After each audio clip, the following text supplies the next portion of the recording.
Alhamdulillah, alhamdulillah, alhamdulillah. Mahaifiyar Dauda Kahutu Rarara ta samu isowa gida.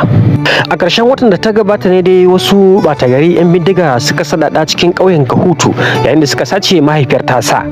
Daga baya hukumar 'yan sanda ta bada sanarwar cewa ta kama mutum biyu wanda ake zargi da hannu dumu-dumu akan wannan aika-aika da suka yi.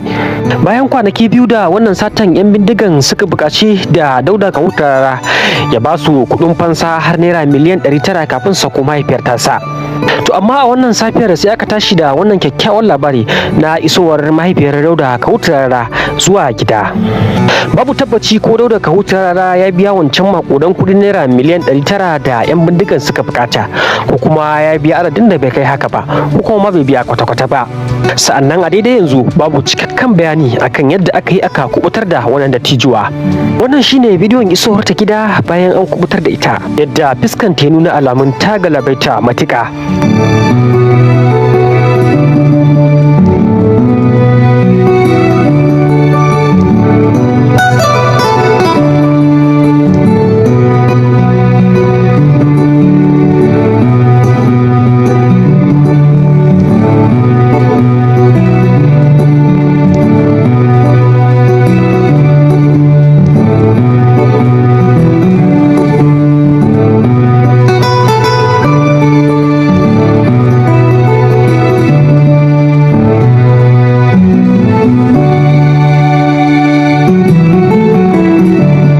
Allah ya tsara na gaba ya kuma kubutar da sauran bayan Allah da ke hannun waɗannan ɓata gari.